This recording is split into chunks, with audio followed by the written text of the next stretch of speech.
Across Breedon's operations, slips, trips and falls remained a persistent everyday risk.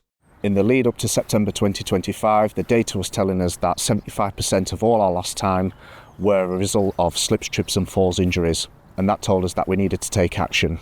That data became the catalyst for a campaign focused on simple actions and shared responsibility. So the campaign that we did launch wasn't a campaign at people, it was a campaign with people. We want the people to get involved and get engaged. We want people to get out on their sites and improve the conditions on their sites. Breedon built the campaign around practical weekly tasks that teams could own for themselves. So we spanned it over 4 weeks. And each week we focus on a different theme.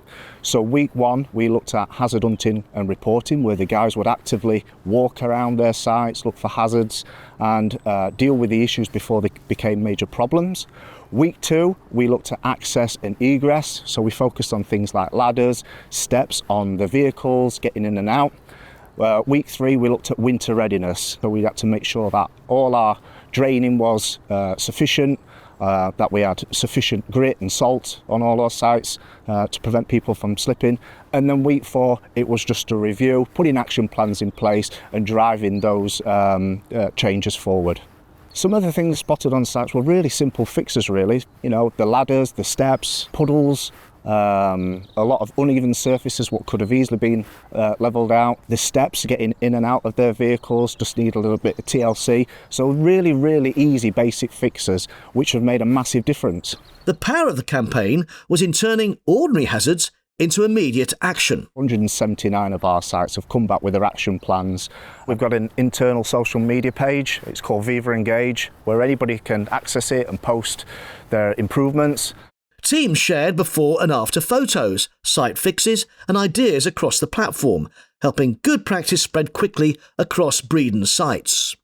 The engagement levels have been absolutely mind-blowing. They actually wanted to get involved, they actually wanted to change the conditions on site, so that spoke volumes to us. That sense of ownership helped turn site improvements into a shared movement across the business. So the campaign was spread across 3 countries, here in the UK for GB, over in Ireland and America, and what we've seen is that a 95% reduction in lost time. There's been a 22% reduction in slips, trips and falls injuries, and the leading indicators, so the engagement levels going out and spotting safety observations concerned with slips, trips and falls, has increased by 57%, which is just remarkable for us. What I was most pleased about here was a recognition across our business, from the quarry managers to the guys out on the road, that actually what most of our injuries are coming from our data, is slips, trips and falls. So from a sort of leadership perspective, I was delighted with the focus we put into the big stuff, but also these smaller injuries. If we can actually manage both, we meet in the middle and everybody goes home safe and well.